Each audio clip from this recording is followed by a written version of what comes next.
এতক্ষণ পর্যন্ত অত্যন্ত মূল্যবান আলোচনা করছিলেন আজকের মাহফিলের অন্যতম গুরুত্বপূর্ণ মেহমান, বাংলাদেশে মাহফিলের অঙ্গনে এক উজ্জ্বল নক্ষত্র, এক কিংবদন্তি তারকা হযরত মাওলানা মুফতি আরিফ বিন হাবিব দামাত বরাকাতুহুল আলিয়া। আল্লাহ তাআলা আমাদের এই প্রিয় ভাইকে নেক হায়াত দান করুন। আল্লাহ তাআলা তার ইলমে, আমলে, হায়াতে, পরিবারে, জবানে সবকিছুতে বরকত দান করুন। আল্লাহ তাআলা জালেমের জুলুম থেকে, হিংসুকের হিংসা থেকে, দুশ্মনের দুশ্মনী থেকে, শকুনদের কুদৃষ্টি থেকে তাকে চিরজীবন নিরাপত্তার চাদরে আবৃত রাখুন।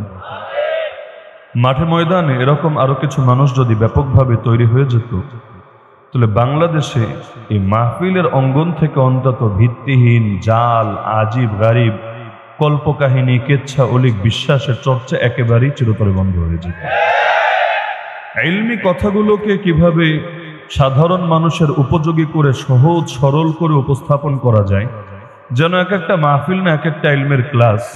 এই ক্ষেত্রে ইনশাআল্লাহ এই দেশের মানুষ এই আরিফ বিন হাবিব নামটাকে স্মরণ রাখতে বাধ্য হবে।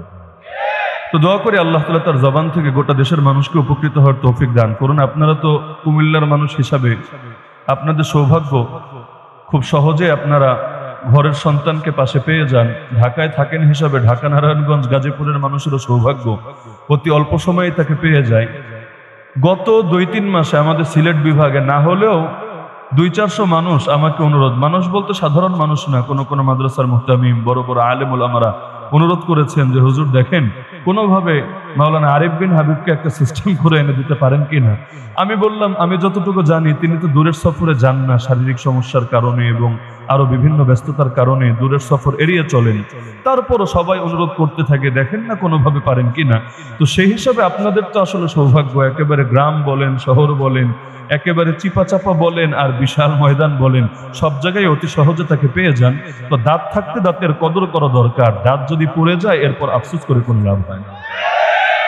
যে সময় শাইখুল হাদিস ইবনে শাইখুল হাদিস আল্লামা মামুনুল হক, আল্লাহ তাআলা অতি দ্রুত তাকে কারামুক্ত করে আমাদের বুকে ফিরিয়ে আনুন। যখন ময়দানে নিয়মিত বয়ান করতেন, হায় রে কত অবুঝ বান্দা না বুঝে কতভাবে গালিগালাজ করতে, বাংলার জমিনেও তাকে সাউন্ড গ্রেনেড বলে এক শ্রেণীর অবুঝ মানুষ টিটকারি মারতো যে এত চিৎকারের দরকার কি, এত হই হুল্লোড়ের দরকার কি, মানুষের এত স্লোগান, এত উত্তেজনার দরকার কি। অথচ আজকে এই দীর্ঘ প্রায় 3 বছর পরও 1098 দিন সম্ভবত আজকে চলছে, এই এতকাল পরও গোটা দেশ একসঙ্গে আফসোস করতে বাধ্য হচ্ছে, হায় আজকে যদি সেই সাউন্ড গ্রেনেডটা থাকতো বাংলাদেশের চিত্র হয়তো আরেকটু ভিন্ন রকম। অন্তত ট্রান্সজেন্ডারবাদ আন্দোলনের সময়, ফরিদপুরের এই পঞ্চপল্লীর ঘটনার সময়, অন্তত এই মধুখালীতে যখন আমাদের ভাইদের রক্ত ঝরানো হচ্ছে, যদি এরকম একটা কণ্ঠস্বর থাকতো, আরে বাতিল কিছুটা হলেও আরেকটু চাপে পড়তো এবং মুসলমানদের ঐক্যের পথে হয়তো আরেকটু সুগন্ধ। সামনে থাকে তখন কদর করে না, আর যখন সামনে থাকে না আফসোসে শেষ থাকে না। এই মানসিকতা ছাড়তে হবে। আল্লাহ তাআলা যদি চান ইনশাআল্লাহ অতি দ্রুত ফিরে আসবেন। প্রধান অতিথি যদিও একটু পরেই আসে, তবে আসমানে যখন সূর্য ওঠে চাঁদের গুরুত্ব, তারার গুরুত্ব সবই হারিয়ে যায়, সব ম্লান হয়ে যায়, নিষ্প্রভ হয়ে যায় সেই সূর্যের সামনে। তা আর তো মাত্র 2টা মামলা বাকি, আজও যেহেতু 3টায় জামিন মিলেছে আলহামদুলিল্লাহ, আর যেহেতু 2টো বাকি, আল্লাহ যদি চান আগামীকালের মধ্যে ফয়সালা করে দিতে পারেন। আমরা দোয়া করি আল্লাহ তাআলা অতি দ্রুত, যেহেতু নেতৃত্বের সংকটে আছে গোটা জাতি, আল্লাহ তাআলা অতি দ্রুত তাকে আমাদের বুকে ফিরিয়ে আনুন। তো যে প্রসঙ্গে বলছিলাম যে নেয়ামতের কদর করবেন, এটা আপনাদের একটা হকই বটে। নিজেরাও কদর করবেন এবং জাতীয় যাতে কদর করতে পারে এজন্য ফিকির করবেন। এবার আসি মূল আলোচনা। যতদিন যাচ্ছে আমাদের উপর আগ্রাসন শুধু বাড়ছে আর বাড়ছে। এক সময় ছিল শুধু সেকুলার আগ্রাসন, যে এক শ্রেণীর লোক তারা সর্বদা সচেষ্ট থাকতো কিভাবে ইসলামকে ধীরে ধীরে ধীরে কোণঠাসা করা যায়। কারণ ব্রিটিশ আসার আগে সেই 1252-তে ইখতিয়ারউদ্দিন মোহাম্মদ বখতিয়ার খলজি এসে যখন এই বাংলার অঞ্চল ইসলামের ঝান্ডাকে সমুন্নত করেন, এরপর তার কয়েক যুগের মধ্যেই যখন এই পুরো বাংলার পরতে পরতে ইসলাম জিন্দা হয়, ইসলাম আবাদ হয়, তখন থেকে শুরু করে সেই 1757-তে যখন পলাশীর আমবাগানে নবাব সিরাজউদ্দৌলাকে শোচনীয়ভাবে পরাজিত করা হয়, এর আগ পর্যন্ত এই 500 বছরের অধিক সময় এই অঞ্চল ইসলামের শাসন পেয়েছে, ইসলামের স্বাদ পেয়েছে, ইসলামের স্বাদে তারা নিজেদেরকে আস্বাদিত করতে পেরেছে। এরপর সেই 1757 থেকে শুরু করে আজ হলো 2024-এর 24শে এপ্রিল, এই এত দীর্ঘ একটা সময় 250 বছরের অধিক সময় ধরে আমাদেরকে শুধু এটাই শিক্ষা দেওয়া হচ্ছে ইসলামকে কিভাবে চাপাতে চাপাতে চাপাতে চাপাতে একেবারেই কোণঠাসা করে ফেলা যায়। ডাইরেক্ট তো বলতে পারে না মুসলমান তোমরা বেঈমান হয়ে যাও, মুসলমান তোমরা খ্রিস্টান হয়ে যাও, মুসলমান তোমরা নাস্তিক হয়ে যাও, কারণ জানে এই কথা ওদের বলতে দেরি হবে, পাবলিকের গণপিটুনি দিতে দেরি হবে। মানুষ সব লাইনে এত সহজে অকস করে না, ভুলিয়ে ভালিয়ে অনেক সময় ফাঁদে ফেলে দেয়, সেটা ভিন্ন কথা, কিন্তু ডাইরেক্ট এসে কুফুরের দাওয়াত দিবে, নাস্তিকতার দাওয়াত দিবে, মুরতাদ হওয়ার দাওয়াত দিবে। আরে গ্রামের খেটে খাওয়া মানুষ যারা বড় কষ্টে যাদের দিন কাটে, তারাও তো পায়ের জোতা খুলে ঠাস ঠাস করে মারতে শুরু করবে। মানুষ নিজের জান দিতে রাজি হয়, এত সহজে ঈমান দিতে রাজি হয় না। উপরন্তু ঈমানের জন্য নিজের জান কোরবান করতে পারলে আরো নিজেকে সৌভাগ্যবান মনে করে। এই বাংলার জমিনে যতবার দ্বীনের জন্য আন্দোলনে নেমে রক্ত ঝরানো লেগেছে, সব রক্ত যে শুধু হুজুররা ঝরিয়েছে, মোল্লা মুন্সিরা ঝরিয়েছে এমন না, বরং আপামর জনসাধারণ তাওহীদি জনতা আলেম ওলামার ডাকে ময়দানে নেমে নিজের বুকের তাজা রক্ত যখন জমিনে ঢালতে পেরেছে, মৃত্যুর আগেও নিজেকে বিজয়ী বীর বলে প্রকাশ করে দিয়েছে। সুতরাং মানুষকে এত সহজে প্রস্তাব দিলে মানবে না, তো কি করা উচিত? এজন্য ওরা প্রথমে একটু একটু করে কোণঠাসা করে যে নাই মামার চাইতে কানা মামা ভালো, ওই মূলনীতিটা ধীরে ধীরে তারা এখানে ছড়াতে চেষ্টা করে। প্রথমে বলে আরে পুরোটা তো আর ক্ষতি করছি না, একটু একটু করে আমরা ভাগ করি। যেমন সেকুলারিজমের মূল শিক্ষা কি? সেকুলারিজমের যদিও বাংলা অনুবাদ করে ধর্ম নিরপেক্ষতাবাদ, ভুয়া একটা অনুবাদ, জাল একটা অনুবাদ, যেই অনুবাদ কখনোই বাস্তবসম্মত না, এমনকি ডিকশনারিও যেটাকে পুরোপুরি সমর্থন করে না। তারপরও যদি তর্কের খাতিরে মানিও সেকুলারিজম মানে যা, ধর্ম নিরপেক্ষতাবাদ মানে তা, তো নিরপেক্ষতা আবার কি জিনিস রে ভাই? মুসলমান আবার নিরপেক্ষ হয় কিভাবে? হয়তো তুমি রহমানের পক্ষে, না হলে শয়তানের পক্ষে, হয়তো হকের পক্ষে, না হলে বাতিলের পক্ষে, হয়তো আলোর পক্ষে, না হলে অন্ধকারের পক্ষে, এ পক্ষেও না ও পক্ষেও না, এটা কোনোদিনও সম্ভব না। যে ন্যায়ের পক্ষে না সেই অন্যায়ের পক্ষে, যে মাজলুমের পক্ষে না সেই জালেমের পক্ষে, যে আলোর পক্ষে না সেই অন্ধকারের পক্ষে, যে রহমানের পক্ষে না সেই তো শয়তানের পক্ষে। আর পার্থক্য, একদল হলো প্রকাশ্য শয়তান, একদল হলো মিনমিনা শয়তান। মিনমিনা শয়তান মানে মুনাফিক ক্যাটাগরি আর কি, এগুলো ডাইরেক্ট নিজেদেরকে বলার হিম্মত করেন, এগুলো হলো ট্রান্সভার্সন আর কি, ট্রান্সজেন্ডারের মতো আর কি। ট্রান্সভার্সন মানে উপরে হলো একটা, ভেতরে হলো আরেকটা। ট্রান্সজেন্ডার কেমন?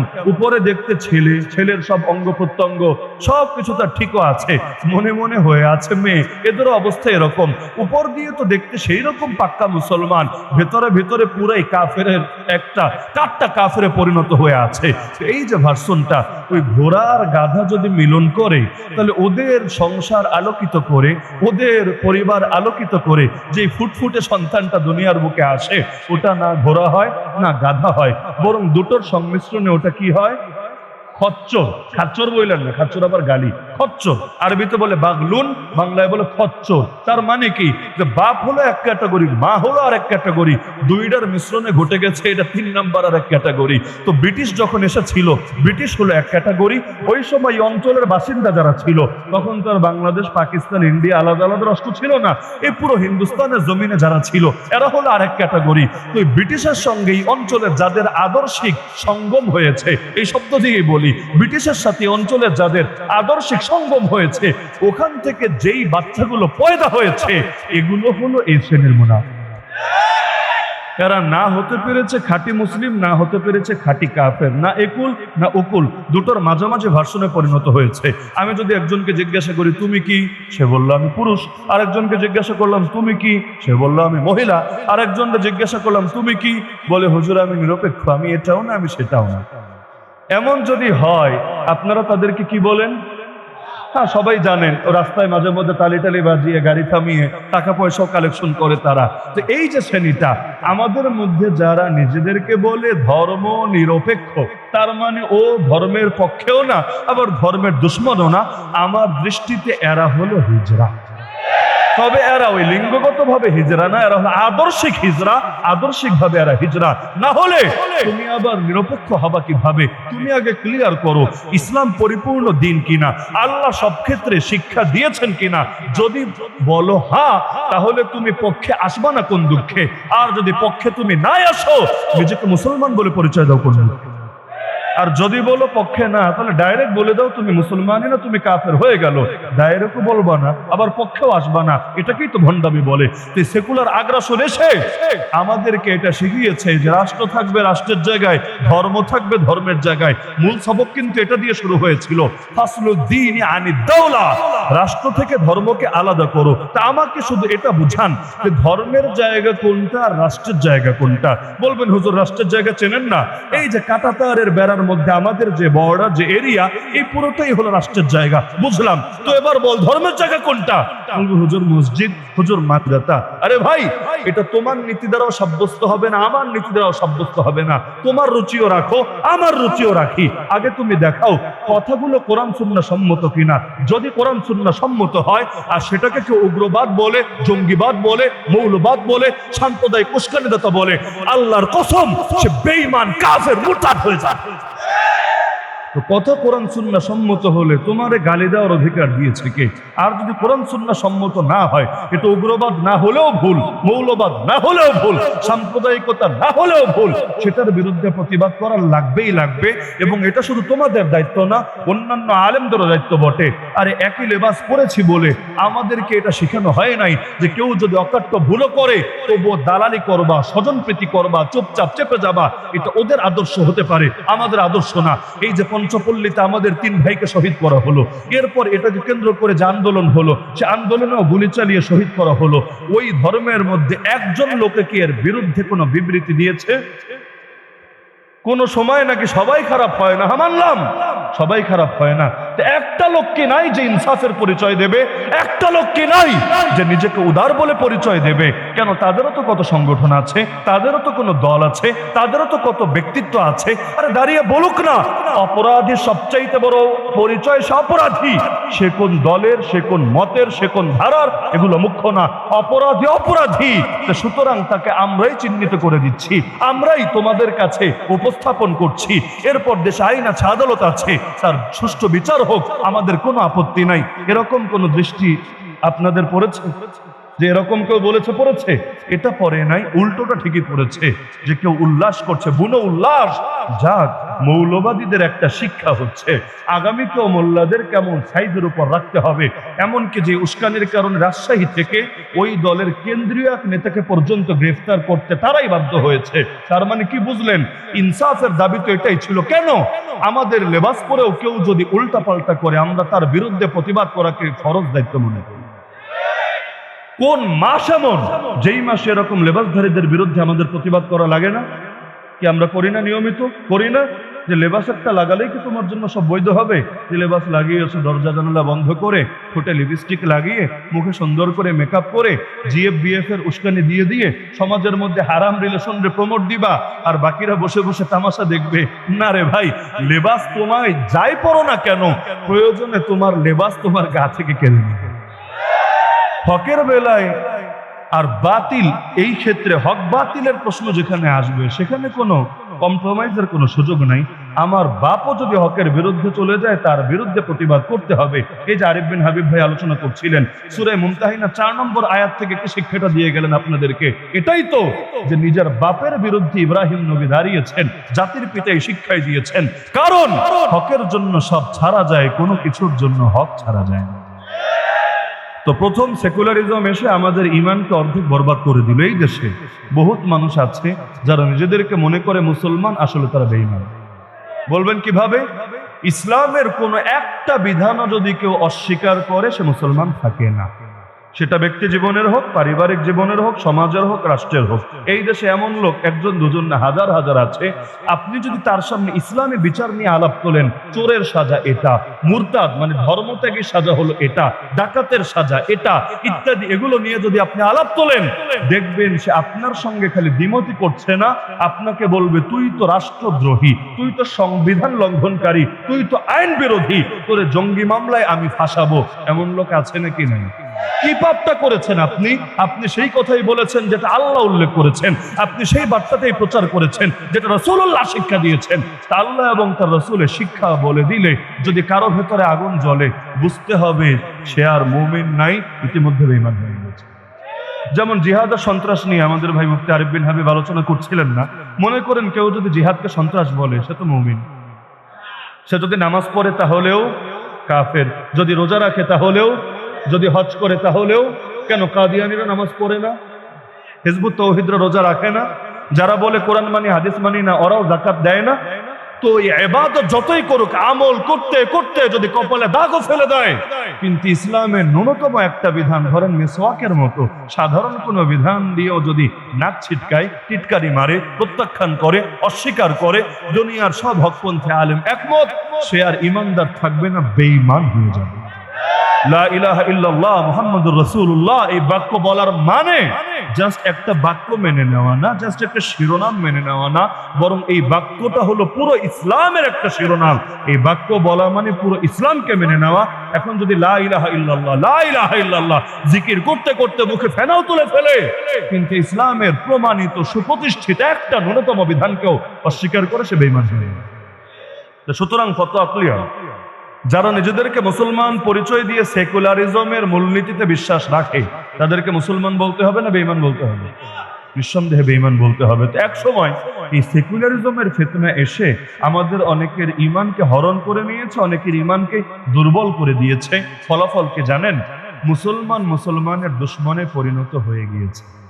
আমি অবাক হই, যারা 33 কোটি দেবতায় বিশ্বাসী, তারা কিভাবে ঐক্যবদ্ধ হয়ে গিয়েছে। আজ রাম রাজ্য প্রতিষ্ঠা করবে বলে যারা এক রবে বিশ্বাসী, ওই মানুষগুলো পারল না ইসলামের ভূমি কায়েমের জন্য সকলে মিলে ঐক্যবদ্ধ হতে।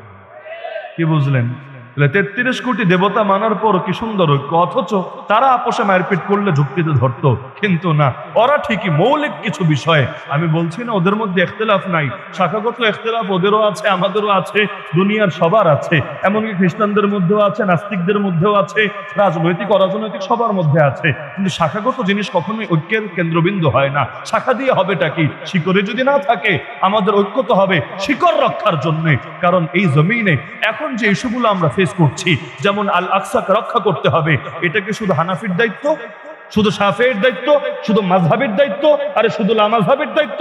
আরে না, যে নিজেকে মুসলমান বলে পরিচয় দেবে, সে মাযহাবী হোক, লামাযহাবী হোক, সুফি হোক, তবলিগী হোক, আলিয়া হোক, কওমি হোক, বাঙালি হোক, বিদেশি হোক, পৃথিবীর যে প্রান্তের লোক হোক, যারাই এই কালেমায় বিশ্বাসী হবে, তাদেরকে আল আকসা রক্ষার জিহাদে শরীক হতে হবেই হবে। যদি কিছু নাও পারে আমার মতো, তবু অন্তত আল্লাহর কাছে মাফ তো চেয়ে নিতে হবে। আল্লাহ, আমার নামটা অন্তত মুনাফিকের খাতায় উঠিও না। আল্লাহ, আমার অপারগতাকে তুমি ক্ষমা করো। আল্লাহ, আমার জন্য জাহান্নামের আযাবকে তুমি মাফ করো। এটা তো অন্তত বলা লাগবে। কিন্তু দায়িত্ব যে কাঁধে আছে, যদি স্বীকার নাই করে, তওবার তৌফিক তো আর কোনোদিন হবে না। তাহলে আমাদের সামনে এখন যে সমস্যাগুলো, এগুলো দলীয় কোনো ইস্যু না। এই যে গতকাল আপনারা পত্রিকায় দেখার কথা, কি সুন্দর গর্বের সাথে রিপোর্ট করলো, শরীফ থেকে শরীফার গল্প বাদ যাচ্ছে না।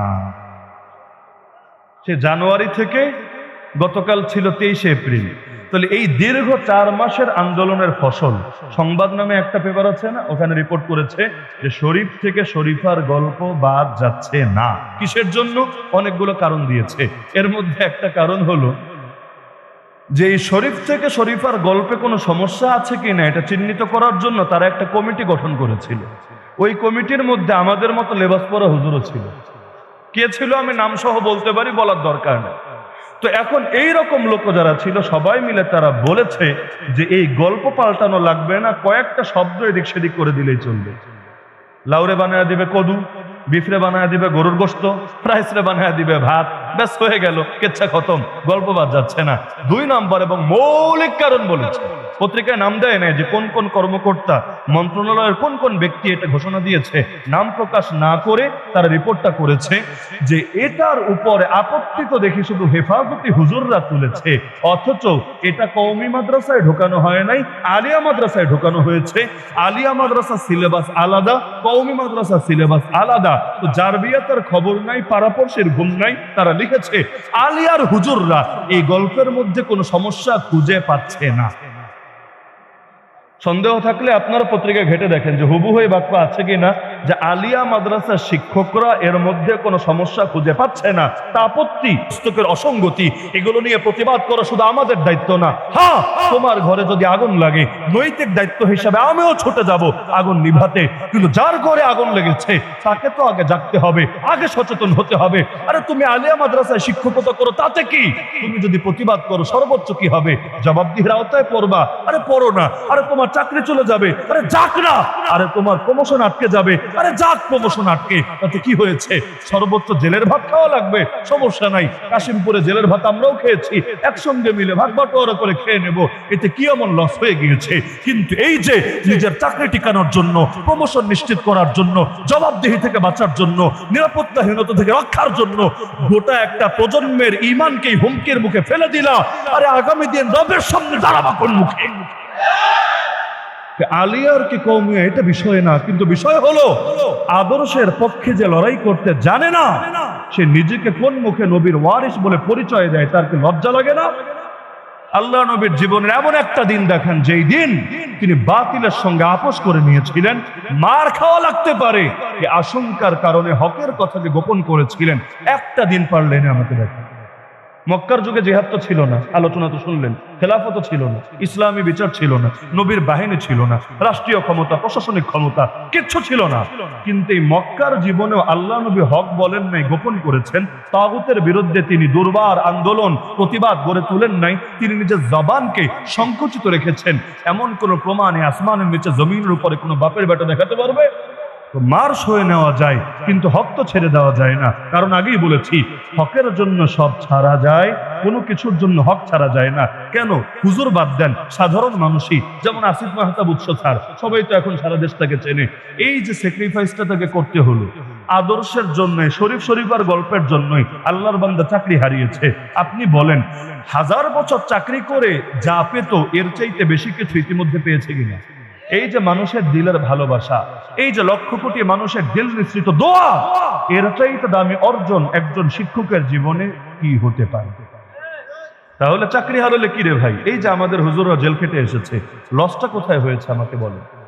আমরা যখন একসাথে 1300 জন গ্রেফতার হলাম, সে 2021 সালের কথা, বাংলাদেশে বেদাতিরা উল্লাস করেছে, উল্লাস যে নবীর দুশমনদের একটা উচিত শিক্ষা হয়েছে। আল্লাহর নবীর শানে এরা বেয়াদবি করে, আহলে বাইতের শানে গোস্তাখি করে, সুতরাং এদের শিক্ষার দরকার ছিল। এবং কেউ কেউ বলেছে তাদের পীরের বদদোয়া লেগেছে। অদ্ভুত ব্যাপার। আমার তখন দুইটা প্রশ্ন মাথায় কিলবিল করতো। বের হওয়ার পর প্রথম দিকের বয়ানে আমি প্রশ্ন ছুড়ে দিয়েছি তাদের উদ্দেশ্যে। আজ প্রায় 2 বছর হতে চললো, এখনো জবাব পাই নাই। আমি বলেছিলাম দুটো প্রশ্ন। 1 নম্বর, এই পীর আবার কেমন পীর, মানে ভণ্ডদের পীর আর কি, যে এই পীর আবার কেমন পীর যে খালি বদদোয়া করে জেলে ঢুকাতেই পারে, কিন্তু যারা জেলে ঢুকায় সেই জালেমদের কোনো ক্ষতি করতে পারে না।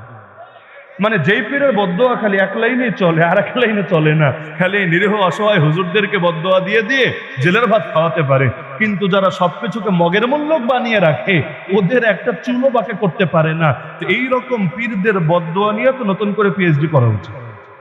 দ্বিতীয় আমার পয়েন্ট ছিল, বুঝলাম জেলে যাওয়াটা বদদোয়া ছিল, নবীর শান, আহলে বাইতের শানে গোস্তাখির পরিণতি ছিল, নাউযুবিল্লাহ, মানলাম তর্কের খাতিরে। কিন্তু যারাই জেল থেকে বের হলো, যেই পরিমাণ জনপ্রিয় হয়ে জেলে ঢুকেছিল এর চাইতে 1000 গুণ, লক্ষ গুণ, কোটি গুণ বেশি জনপ্রিয় হয়ে জাতির মাঝে ফিরে আসলো। আরে ইউসুফ নবীকে দেখেন না, ধরে ফেলে দিল কুয়ার মধ্যে, পরবর্তীতে তাকে কুয়া থেকে উঠিয়ে বিক্রি করে দিল বাজারে, সেখান থেকে গেল বাদশার গোলাম হয়ে, স্বাধীন মানুষ, নবীর পুত্র, তাকে এখন গোলামের জীবন যাপন করতে হলো।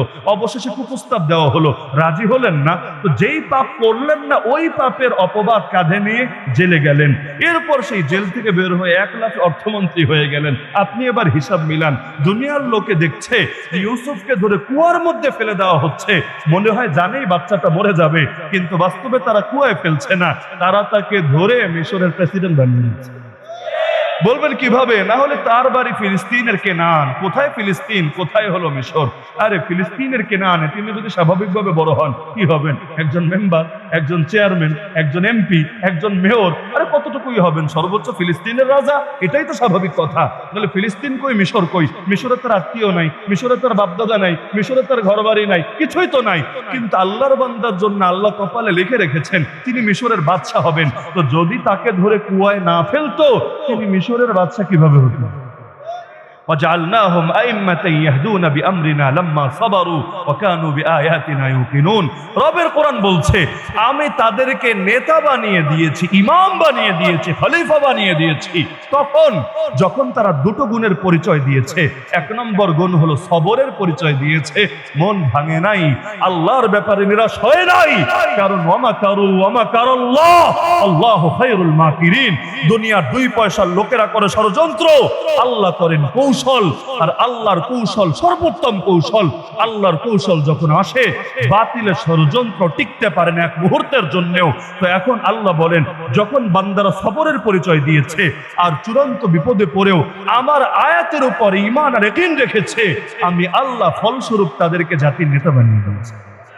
এমনকি ইব্রাহিম আলাইহিস সালামকে সব জাতি মানে যে আমাদের পিতা, মুসলমানও বলে জাতির পিতা, খ্রিস্টানও বলে জাতির পিতা, মুশরিকরাও বলতো জাতির পিতা, ইহুদিরাও বলে জাতির পিতা। কেন? আল্লাহ কোরআনে বলছেন যে ইব্রাহিমকে আমি কিছু বিষয় দিয়ে পরীক্ষা করেছি, ওয়াইদ ইবতালা ইব্রাহিম রাব্বুহু বিকালিমাতিন ফাআতাম্মাহুন।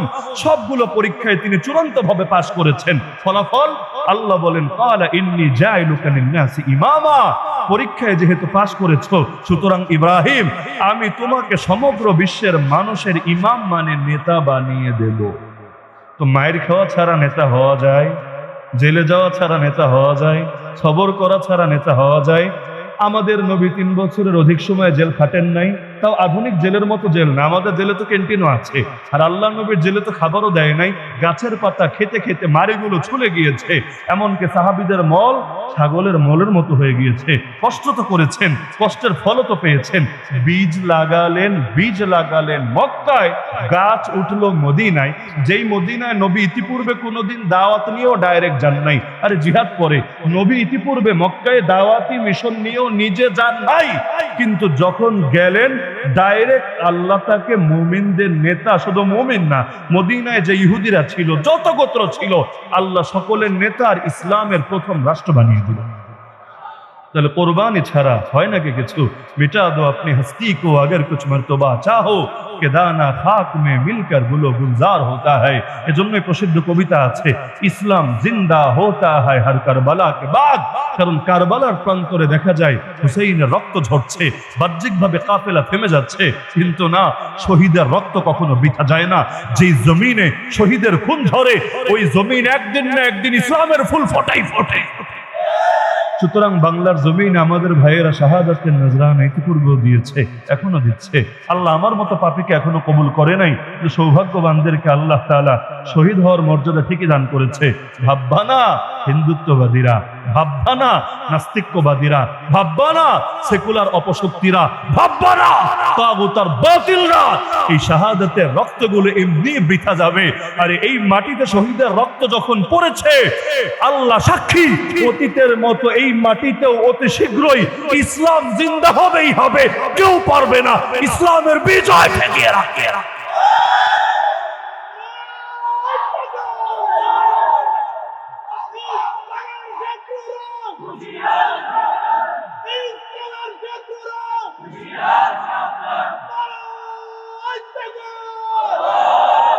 তো সেই আলোচনা মনে আছে তো, সেকুলার আগ্রাসন আসলো, ইমানরে অর্ধেক দুর্বল বানিয়ে চলে গেল। ব্রিটিশ তো ঠিকই চলে গেল, কিন্তু ওই যে খচ্চর ভার্সনগুলোকে রেখে গেল।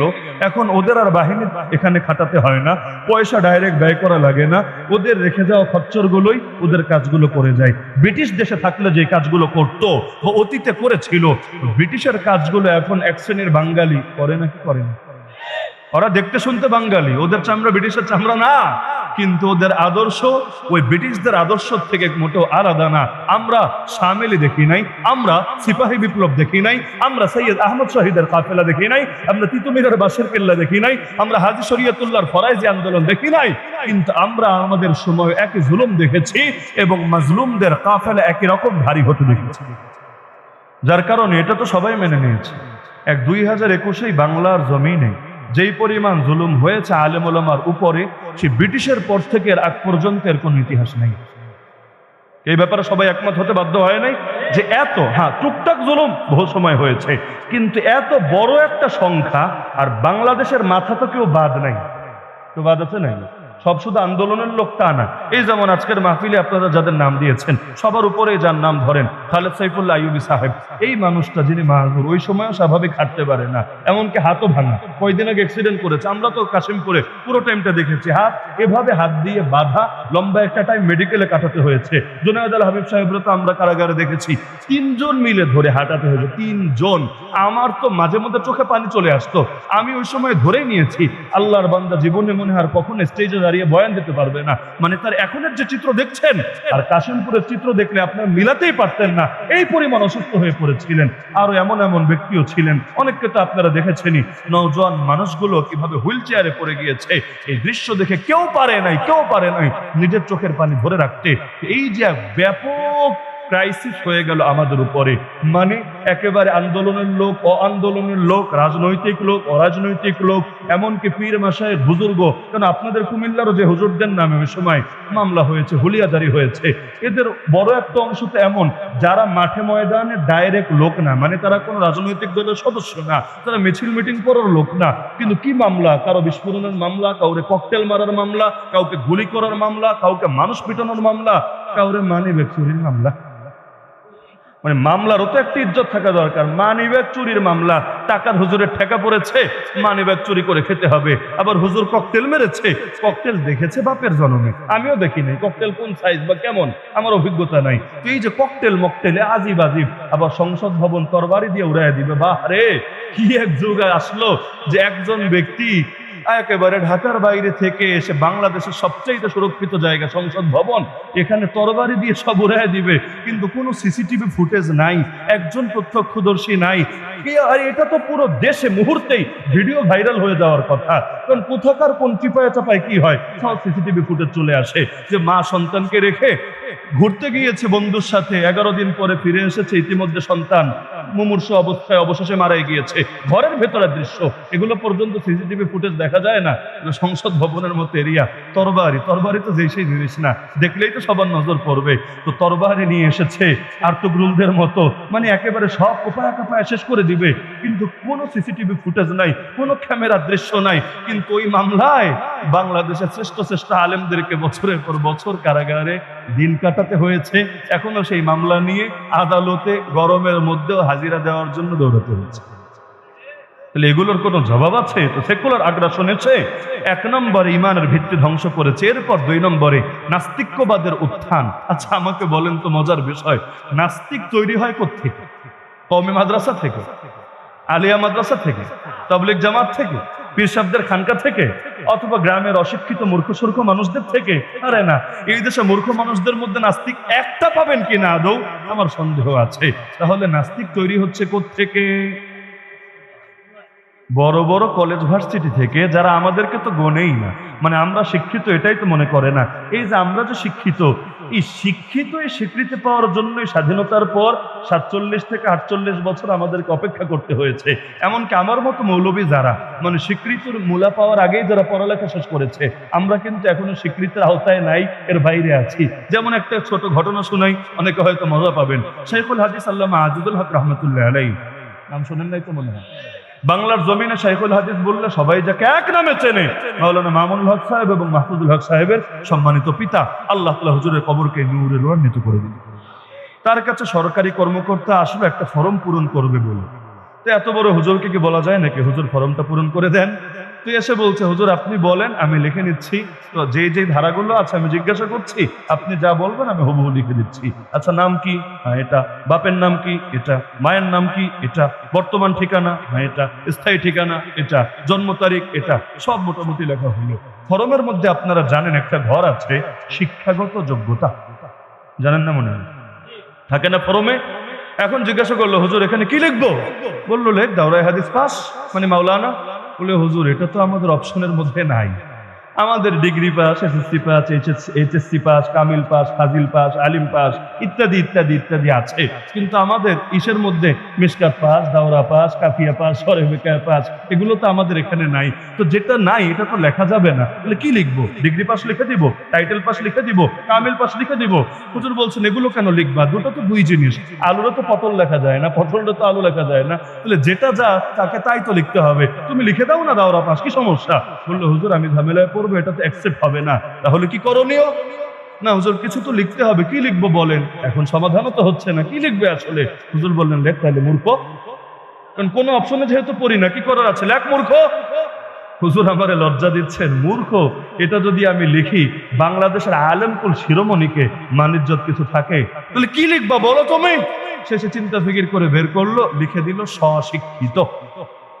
স্বশিক্ষিত বুঝছেন নি মানে কি? একাডেমিক কোনো ব্যাকগ্রাউন্ড নাই, কোনো সার্টিফিকেট নাই, কোনো ডিগ্রি নাই, বরঞ্চ একা একা পড়ে পড়ে শিক্ষিত।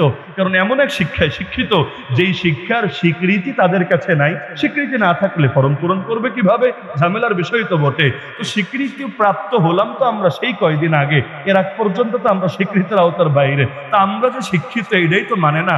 যেই সমস্ত লোকেরা টিটকারি মারে আমাদেরকে নিয়ে, যে কওমি মাদ্রাসা মানেই নিন্দা খায়, কওমি মাদ্রাসা মানেই এতিম, কওমি মাদ্রাসা মানেই ফকির, কওমি মাদ্রাসা মানেই অসহায়, বলে নাকি বলেন? দুদিন পর পর টিটকারি, যদিও কথা দুই অংশই ভুল। এক নম্বরে কওমিতে পড়লেই এতিম মিসকিন আর লিল্লা খায়, এই কথা তোরে কে বলেছিল পাগলা? যেমন আমি তো আমার জীবনে কোনোদিন আলিয়া মাদ্রাসাও পড়ি নাই, স্কুলেও পড়ি নাই, কলেজেও পড়ি নাই, পড়ার জন্য স্কুল কলেজের বারান্দায়ও যাই নাই। আমার ফার্স্ট ক্লাস পড়াশোনা কওমি মাদ্রাসায়। কিন্তু আল্লাহর কসম করে বলতে পারবো একটা লিল্লার পয়সাও তো আমার রক্ত মিশ্রিত হয়নি। শুরু থেকে শেষ পুরোটা পয়সা দিয়ে পড়েছি, আল্লাহ আমাকে সামর্থ্য দিয়েছেন, পড়েছি আলহামদুলিল্লাহ। আচ্ছা, যে মনে করেন জাকাত ফিতরা খেলো, সে যদি হকদার হয়, তাহলে হকদার জাকাত ফিতরা খাবে নাকি তোর বাপে খাবে? নাকি জাকাত ফিতরার টাকাও মেরে দিতে ইচ্ছা জাগে যে এখন যারা হকদার তারা খাবে না? কেন? সে যদি ফকির হয়, সে যদি মিসকিন হয়, সে যদি এতিম হয়, সে যদি ইবনে সাবিল হয়, সে যদি অসহায় হয়, সে যদি কোরআনে বর্ণিত 8 খাতের কোনো এক খাত হয়, অবশ্যই খাবে, গর্বের সাথে খাবে, কারণ সে আল্লাহর মেহমান হয়ে খাচ্ছে, তার বাপেরটা খাচ্ছে না।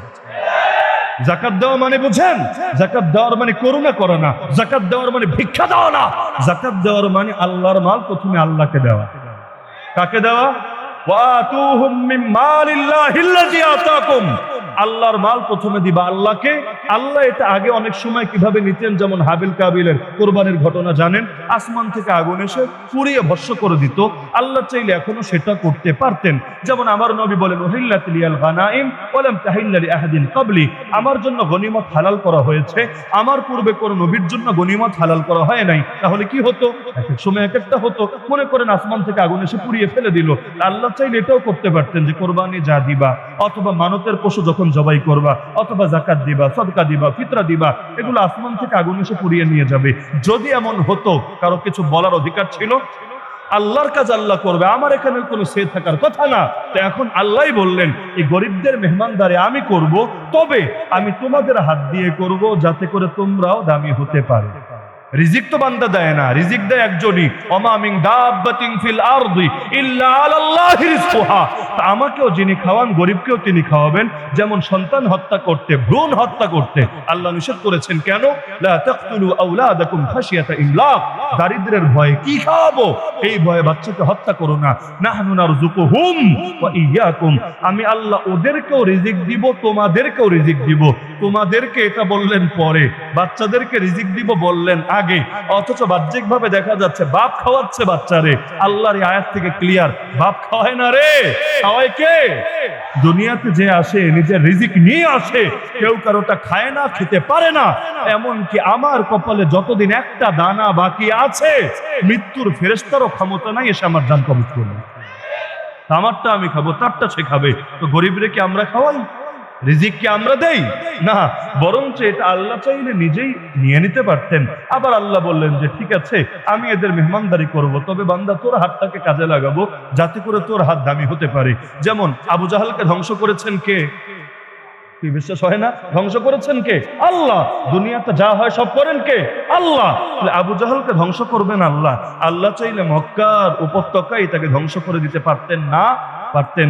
তাহলে এত পরে গিয়ে বদরের ময়দানে কেন ধ্বংস করলেন? কোরআন খুললে পেয়ে যাবেন, কাতিলুহুম ইউআযিবহুমুল্লাহু বিআইদিকুম, তোমরা লড়াই করবে ইসলামের দুশমনদের বিপক্ষে, আল্লাহ আযাব দিবেন ওদেরকে, তবে তোমাদের হাতে। আল্লাহ আগে দিতেন কখনো জিবরিলের হাতে, কখনো মিকাইলের হাতে। যেমন কওমে লুতকে ধ্বংস করলো কে? হুদ জাতিকে ধ্বংস করলো কে? সামুদ জাতিকে ধ্বংস করলো কে? আল্লাহ ফেরেশতা পাঠিয়ে ধ্বংস করেছেন। আল্লাহ চাইলে মক্কায় এই সমস্ত জালেমদেরকে ফেরেশতা দিয়ে ধ্বংস করতে পারতেন না? পারতেন। তাহলে নবীর হাতে, সাহাবীদের হাতে কেন ধ্বংস করলেন? আল্লাহ বললেন তোমাদের হাতগুলোকে দামি বানাবো বলে। এই হাতগুলোকে দামি বানানোর জন্য এই ওসিলা আল্লাহ বানিয়ে দিলেন।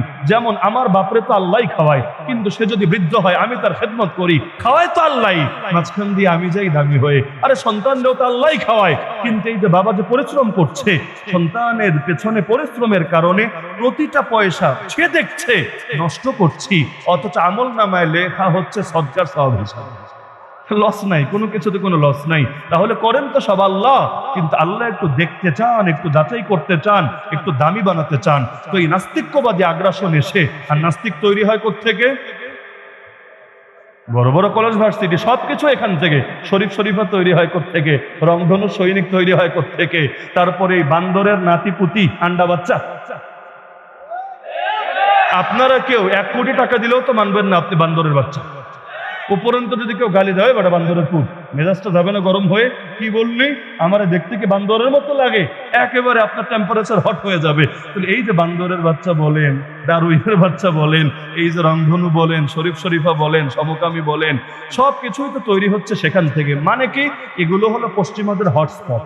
ওরা আদর্শটা এই দেশে সরিয়ে দেওয়ার জন্য আমাদের মধ্যে ওয়াইফাই সৃষ্টিগতভাবে দেওয়া আছে, মানে আমরা অন্যের থেকে কানেকশন নেই, মানুষ মানুষকে দেখে প্রভাবিত হয়, এটা আমাদের নেচারের মধ্যে আল্লাহ দিয়ে দিয়েছেন। আর হটস্পট বানিয়ে দিয়েছে ওদেরকে, যেখান থেকে ফ্রি ফ্রি মাগনা মাগনা ওই আদর্শগুলো প্রচার হতে থাকে। ফলাফল পুরো জাতিটাকেই পঙ্গু বানাচ্ছে এই সমস্ত তথাকথিত শিক্ষিতদেরকে দিয়ে। তো এই যে নাস্তিক্যবাদী আগ্রাসন বাংলার জমিনে বড় কঠিন এক ফিতনার রূপ ধারণ করেছিল। ওই যে বলেছিলাম শহীদের রক্ত বৃথা যায় না। 13 সালে আমি কথাটা যদি এখানে বলা উচিত কিনা জানি না, কারণ এই এলাকায় আমি আসি না, এখানকার মানুষের মন মানসিকতা সম্পর্ক জানি না। আর কোনো এলাকায় আসলে আমি দ্বিতীয়বার আসার নিয়ত রাখি না, মানে মনে মনে রাখি না। যদি আশা লাগে ভিন্ন কথা জোর করে, কিন্তু আমার মাথা ওটা থাকে না। কি বলিলে পরের বছর দাওয়াত মিলিবে, আর কি বলিলে এখানে রিস্কে পড়া লাগিতে পারে, এই সমস্ত টেনশন বা ফিকির কোনো কিছুই থাকে না। এজন্য কথা যেহেতু আসলো বলেই দিই, যদি অনেকে অন্য দলের থাকতে পারেন, চেতনায় লাগতে পারে।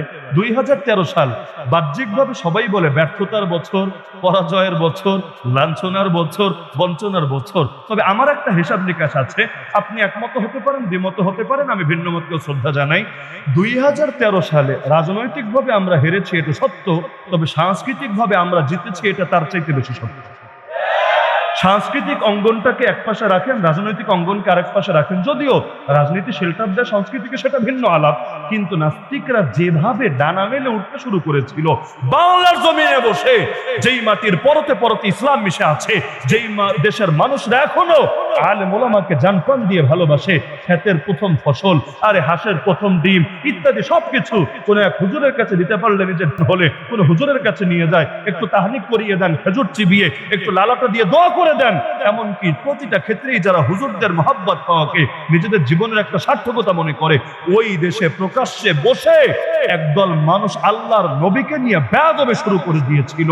নাস্তিক্যবাদেরকে আগ্রাসন প্রকাশ্যে শুরু হয়ে গিয়েছিল। আলহামদুলিল্লাহ সুম্মা আলহামদুলিল্লাহ, এই তাওহীদ জনতার জাগরণে পুরো চোটটাই লম্বা একটা সময় পর্যন্ত পুরো থেমে যেতে বাধ্য হয়েছে। আমি বলবো না 100% নির্মূল হয়েছে, এটা হবে না, কারণ মূল ঠিক না হলে, সেই ইসলামী খেলাফা ব্যবস্থা কায়েম না হলে সকল রোগের মহৌষধ পাওয়া যাবে না। তবে অনেকাংশে বাধাগ্রস্ত হয়েছে, যেটা আজও পর্যন্ত ওরা পুরোপুরি যেই ক্ষতিপূরণ করতে পারে নাই। 2013 আগে শাহবাগী শব্দটা ছিল একটা বুলি, গালি না, একটা কি বুলি। দেখেন না, কোন হুজুর মানুষও গিয়ে বলতো আমরাও শাহবাগের সহযোগী। কি জানি এক গর্বের বিষয়, মানে নয়া এক মুক্তিযুদ্ধ, সেই ফ্রন্টের তারা বড় বড় মুক্তিযোদ্ধা। আল্লাহ তাআলা কেমনে ভরিয়ে দিলেন চিত্রটা। এখন কাউরে বইলা দেখেন না এই শাহবাগী রে, দেখবেন সঙ্গে সঙ্গে তেলে বেগুনে জ্বলে উঠেছে, কারণ শাহবাগী শব্দ এখন নিকৃষ্ট গালিতে পরিণত হয়েছে। এমন ওই সময় যারা শাহবাগী প্রত্যক্ষভাবে শরীক ছিল, তাদের একাধিক জনকে আমি আজও চিনি, ভালো করে জানি। তাদের পুরো জীবনের গতিপথই চেঞ্জ হয়েছে, এখন তারা হকের সৈনিক হয়ে গিয়েছে এক একজন। 2013 পরাজয়ের বছর ছিল না, কারণ শহীদের রক্ত কখনো আল্লাহ বৃথা যেতে দেয় না। না হলে বাহ্যিক চোখে দেখলে কারবালারও পরাজয় মনে হবে, এগুলোকে পরাজয় বলে না। হ্যাঁ, ইয়ে শামে জিন্দেগি সুবহে দাওয়ামে জিন্দেগি। মৃত্যু যেমন এক জীবনের সমাপ্তি আর এক জীবনের সূচনা, একইভাবে সাংস্কৃতিক ভাবে আলহামদুলিল্লাহ আমরা ব্যর্থ না। এই যে দেখেন, গত অনেক বছর ধরে এই দেশে প্রকাশ্যে মিডিয়াগুলোকে কাজে লাগিয়ে ইসলাম ফোবিয়া ছড়ানো হচ্ছে নাকি হচ্ছে না? বাংলাদেশের মতো জায়গায় ইসলামের বিরুদ্ধে প্রোপাগান্ডা ছড়ানো হচ্ছে, মুসলমানদেরকে পচানো হচ্ছে। এই অনলাইনকে, এই মিডিয়ায় স্যাটেলাইট গুলোকে কাজে লাগিয়ে কতভাবে ইসলামের ইমেজকে বরবাদ করতে চেয়েছে। কিন্তু আল্লাহর কি কুদরত দেখেন, আজকে বাংলার জমিনে যুবকরা অতীতের সবচাইতে বেশি আজকে থাকতে শুরু করেছে। রিমান্ডে আমাদেরকে বলেছে, হুজুর আপনাদেরকে মনিটরিং না করে উপায় আছে? সোশ্যাল মিডিয়ার 70% আপনাদের দখলে। 2021 যদি বলে 70%, আজকে আরো বেশি হবে। যারা গান শোনে, যারা সিনেমা দেখে, এমনকি যারা পর্নোগ্রাফি দেখে, হুজুর কেউ বাদ নাই যে টুকটাক আপনাদের বয়ান দেখে না, আলোচনা শোনে না। তো আপনারা যদি অবাধে কথা বলতে থাকেন, কোন কথায় কে যে কোন দিকে জ্বলে যায় এটা তো পরবর্তীতে সামলানো মুশকিল হয়ে যায়। এজন্য আপনাদের নিয়ে আমাদের টেনশন একটু বেশি করা লাগে। এখনো দেখেন না, অনেক সময় সিনেমার ভিউয়ের চাইতে দেখবেন ওয়াজের ভিউ বেশি হয়ে গিয়েছে। আগে এক সময় ওয়াজ মাহফিলে আপনারা ক্যামেরা ছোট ছোট দেখতেন নাই, এখন ক্যামেরা পিঠা পাটেও সরাতে পারবেন না আপনি। মানে অনেক ধরনের শৃঙ্খলা দিবেন, আইন করবেন, কানুন করবেন। ভাই ক্যামেরা আইনও না, মানুষদের দেখতে দেখতে সমস্যা না হয়, তবুও দেখবেন। আনবেন না বললেই এক গাদা এসে হাজির হবে, সামনে জায়গা দেওয়া যাবে না, কিলিবিলি কিলিবিলি করতে থাকবে। কি এক ভয়াবহ অবস্থা। অথচ অনেক নাটক সিনেমার অল্প কিছু হাতে গোনা সেলিব্রিটি বাদে বাকিরা হাহুতাশ করছে, আমরা ভিউ পাচ্ছি না। এমনকি আমার তো মজা লাগে, এই যে কাছেই তো নরসিংদীর হাসনাবাদে সিনেমা হল ভেঙে মাদ্রাসা তৈরি হচ্ছে। মানে সিনেমা হলের জমি চলে গিয়েছে মাদ্রাসায়। হ্যাঁ, জোরপূর্বক না, জুলুম না, দখল না, অটোমেটিক। এটা সিস্টেমটাই হয়েছে এমন। মানে কি, ব্যবসা ভালো না, পাবলিক পায় না, শ্রোতা পায় না। তো এখন সবাই তো স্বপ্ন দেখে যে বরকতটা যাতে আসে। সিনেমা হল দেওয়ার সময় মনে বরকতের নিয়ত থাকে, বরকত বুঝছেন তো, পাবলিক যাতে নিয়মিত আসে। এজন্য এমনও শুনেছি, আমরা সরাসরি দেখি নাই, শুনেছি বাংলাদেশের কোন সিনেমা হল নাকি উদ্বোধন হয়েছিল মিলাদ শরীফ দিয়ে। মানে কি, যাতে করে চেলচালায়া বরকত নামে, পাবলিক যাতে সব সময় হাউসফুল থাকে। কিন্তু দেখা যাচ্ছে মানুষ এখন সিনেমা হলে যায় না। সিনেমা হলগুলো মাদ্রাসা হতে শুরু করেছে। আরে মাত্র তো ট্রেইলার এসেছে, মূল পর্ব তো এখনো বাকি আছে। গালি দেয় হুজুরদেরকে কাঠ মোল্লা বলে। কাঠ মোল্লা, বারে হুজুররা যদি কাঠ মোল্লা হয়, হুজুরের দৌড় নাকি মসজিদ পর্যন্ত, ভালো কথা। আরে হুজুরের দৌড় মসজিদ পর্যন্ত না কোন পর্যন্ত, তোদের দুনিয়ার খুদে আমেরিকার জিগা, আমেরিকা ভালো করে জানে হুজুরের দৌড় কোন পর্যন্ত। হুজুরের ঠাঙ্গানি খেয়েই তো এই আমেরিকার কুমরাজ ভেঙেছে। সারা দুনিয়া এখন হুজুরদের ফজিলত স্বীকার করতে বাধ্য।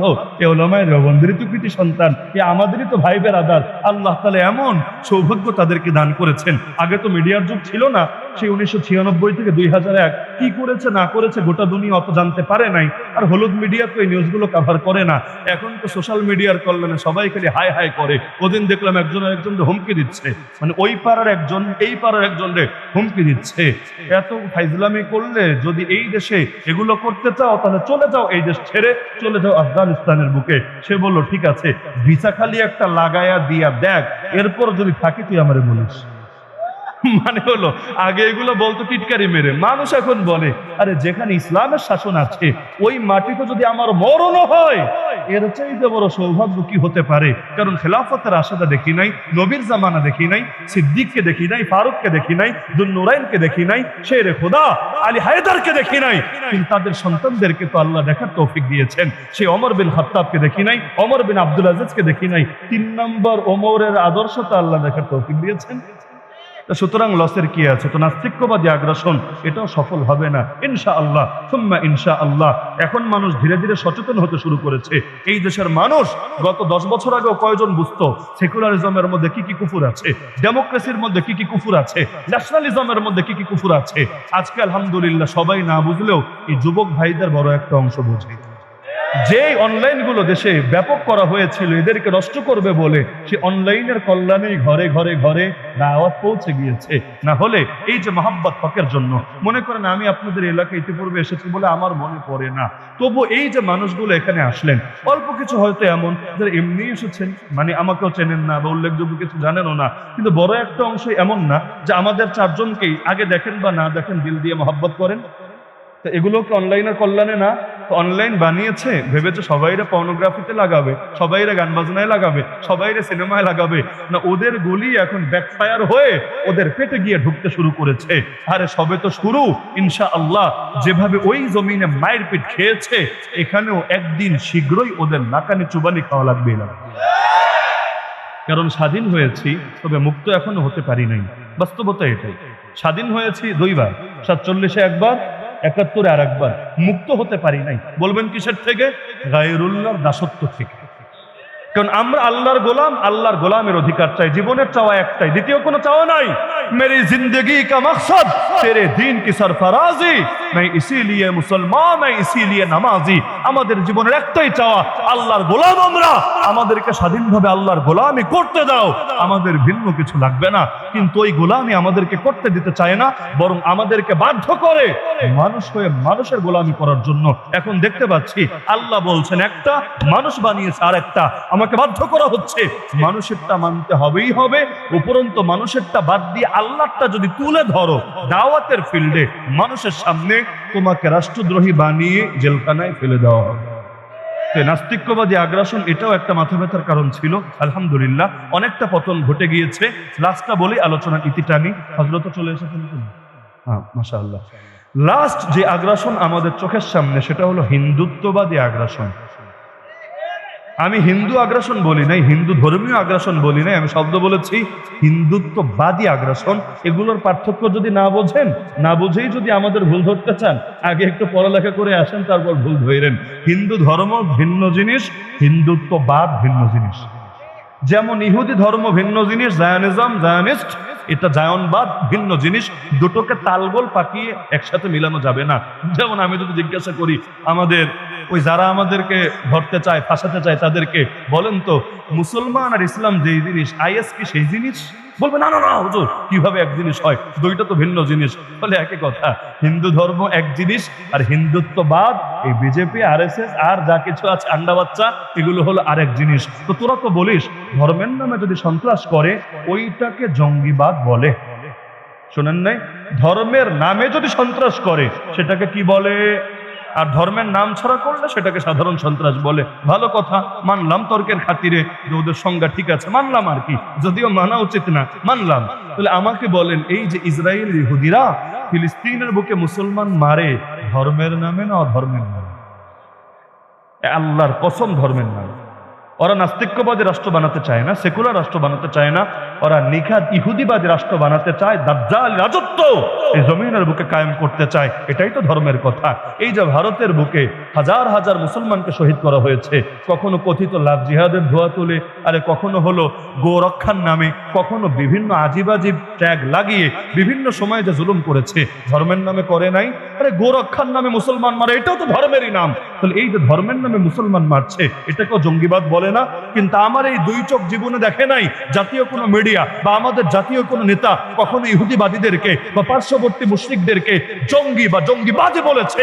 জীবনে শুনি নাই কেউ বলেছে বেনিয়ামিন নেতানিয়াহু হলো জঙ্গিদের নেতা, নরেন্দ্র মোদী হলো জঙ্গিদের নেতা। আমার এই জীবন আজ পর্যন্ত এমন কথা শুনে নাই। এমনকি যে ফরিদপুরের বুকে নির্মাণ শ্রমিকদেরকে পিটিয়ে মারা হলো, আগুন লেগেছে, আগুন নিভাতে গিয়েছে, যার জন্য করিচুরি সেই বলেছ। যদি আগুন নিভাতে না যেত মাইর খাওয়া লাগতো না। ভালো করতে চেয়েছে, নিজের ধর্ম পরিচয় ভুলে গিয়ে আরেকজনের ঘর, যদিও মানুষ ছিল না কেউ, কিন্তু ঘরটাকে রক্ষা করতে চেয়েছে, পিটিয়ে পিটিয়ে নির্মম ভাবে। কোনো গণপিটন, এগুলো ভুয়া। সিসিটিভি ফুটেজ চেক করে দেখেন না, এখন তো এগুলো ভাইরাল হয়ে গিয়েছে যে রুমের মধ্যে দরজা লাগিয়ে টার্গেট কিলিং। এটা কোনো ওই গণপিটুনের মধ্যে দুর্ঘটনা ঘটে গেছে তা না, ইচ্ছাকৃতভাবে পিটিয়ে পিটিয়ে নির্মম ভাবে, আর একটা দুইটা পিটুনে দিলেই মানুষ মরে না, লম্বা টাইম পিটাতে পিটাতে নির্মম ভাবে শহীদ করেছে। এরপর তাদের পক্ষ হয়ে আবার আমাদের কিছু প্রশাসনের লোক গুলি করে এই ফরিদপুরের বুকে নির্মম ভাবে কয়েকজনকে শহীদ করে দিয়েছে। এই যে পুরো ঘটনাটা ঘটলো, তাহলে মন্দির রক্ষার নামে যদি মুসলমানকে মারে, এটাকেও জঙ্গিবাদ বলে না? কারণ ওদেরকে রাষ্ট্র তো দায়িত্ব দেয় নাই বিচার করার, তাহলে আইন আদালত কিসের জন্য? প্রশাসনের কাজটা কি? আরে তুমি যদি বিচার করবা, আর যদি তর্কের খাতিরে মানি বাচ্চারা আগুন লাগিয়েছে, পুলিশে দাও, পুলিশ ম্যাজিস্ট্রেটের সামনে হাজির করুক, ম্যাজিস্ট্রেট এরপর মনে চাইলে রিমান্ডে দেখ, মনে চাইলে জেলে পাঠাক, মনে চাইলে ছেড়ে দেখ, এরপর যদি তাকে জেলেও পাঠায়, এরপর চার্জশিট হোক, এরপর চার্জ গঠন হোক, এরপর জজ কোর্টে মামলা ট্রান্সফার হোক, সেখানে বিচার প্রক্রিয়া শুরু হোক, সাক্ষী গ্রহণ শেষ হোক, এরপর বিচারক যদি রায় দেয়, তারপর দেখা যাবে কি রায় তার ব্যাপারে এসেছে। বেকসুর খালাসও পেতে পারে, জেলও পেতে পারে, এটা নিয়ে আমাদের কথা থাকবে না। কিন্তু তোমাদেরকে কে অধিকার দিয়েছে এভাবে পিটিয়ে মুসলমানকে হত্যা করা? দুদিন আগে মাত্র সীমান্তে সাহস বেড়ে বেড়ে এখন এসে ঢুকে পড়েছে দেশের ভিতরে। সীমান্তে মেরে যখন দেখেছে কিছুই হয় না, কেউ তাদের চুলটাও ছিঁড়তে পারে না, এখন এই প্রকাশ্যে এখানে অবশ্য শুরু করেছে। দীর্ঘ 5 দিন চলে গেছে, আজও কোনো অপরাধীকে গ্রেফতার করে হয়েছে বলে আমার জানা নাই। আপনাদের জানা থাকতে পারে, আমার এখনো জানা নাই, আমার নজরে পড়ে নাই। আদৌ হবে কিনা এটা নিয়ে আমি সন্দিহান, এবং সন্দেহের পর্যাপ্ত কারণও আছে। তারপরও মানলাম তর্কের খাতিরে, ঠিক আছে তোমাদের একটু সময় লাগছে যাচাই বাছাই করতে, আত্মগোপনে আছে, বের হতে সময় লাগবে, ঠিক আছে হতে পারে, মানলাম। তাওহীদে জনতা ময়দানে নামলো কোনো হুজুরের নেতৃত্বে না, না হেফাজতের ডাকে, না জামাতের ডাকে, না চরমনাইর ডাকে, না আমাদের ডাকে, কারো ডাকে না।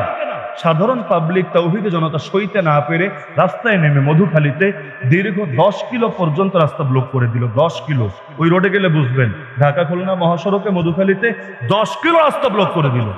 পাবলিকের ভেতরে ক্ষোভ আছে, আগুন জ্বলছে। আপনাদের তো উচিত ছিল আগ থেকেই এটার ব্যাপারে বিবৃতি দেওয়া, সান্ত্বনা দেওয়া, কিভাবে পাবলিকের নিয়ন্ত্রণ করতে হয় এটা যে বোঝে না তারে রাজনীতিবিদ হিসাবেও মানে না। আপনারা আশ্বাস দিতেন, আপনারা বলতেন হ্যাঁ অপরাধীদের ধরছি, তোমরা মাঠে নামার কোনো কারণ নাই, আমরা যাচাই বাছাই করছি, যেই মাত্র খুঁজে পাবো অমনি অমনি ধরবো। তাহলে নাম তো কেউ, আচ্ছা নাম তো কেউ, আচ্ছা নেমেছে ভালো কথা। নামার পরও যদি তাদেরকে ওয়াদা দেওয়া হতো, আশ্বাস দেওয়া হতো, কারণ এটা ইমানের দাবি, এটা আন্দোলনের ফসলই শুধু না, ইমানের দাবি। যদি তাদেরকে ওয়াদা দেওয়া হতো তারা শর্ত না, আচ্ছা তারপরও মানলাম কেউ সরে নেই, তো ঠিক আছে কিছু নিয়ম কানুন তো আছে যেগুলো রুল প্লে করে তারা এটাকে ছত্রভঙ্গ করতে পারে। বিভিন্ন দেশেই তো পৃথিবীর বুকে এমন হয়। কিন্তু এই যে গুলি করে করে পাখির মতো মানুষ মারলো, মানে কি এক আজীব তামাশা শুরু হয়েছে। রাস্তায় মিছিলে নামলেই গুলি খেতে হবে, আর ইসলামী শাসন রাখো, খেলাফত রাখো। গণতন্ত্র তো মানুষের রাজনৈতিক এবং অরাজনৈতিক আন্দোলনের অধিকারকে সুনিশ্চিত করে। তো যদি মানি এই দেশ গণতান্ত্রিক দেশ, প্রজাতান্ত্রিক দেশ, সেকুলার দেশ, তবে মুসলমানকেও তো তাদের কথা বলার অধিকার দিতে হবে। নাকি এক পক্ষই শুধু অধিকার পাবে আর আরেক পক্ষকে দমিয়ে রাখবে?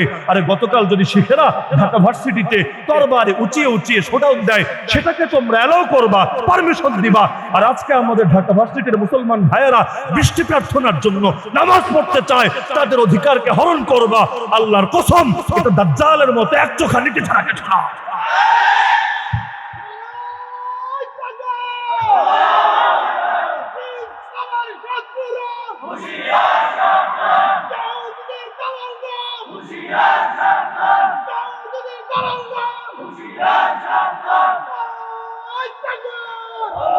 দুনিয়ার সবাই অধিকার পাবে, শুধু মুসলমানের অধিকার বেলায় এসে তোমাদের এই লুকোচুরির মনোভাব শুরু হবে কেন? ইতিমধ্যেই তো ঘটে গিয়েছে, আগে তো বহুবার ঘটেছে।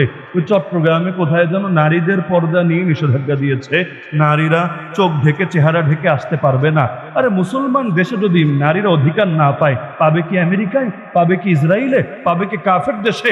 এই দেশ স্বাধীন হয়ে কি লাভ হয়েছে?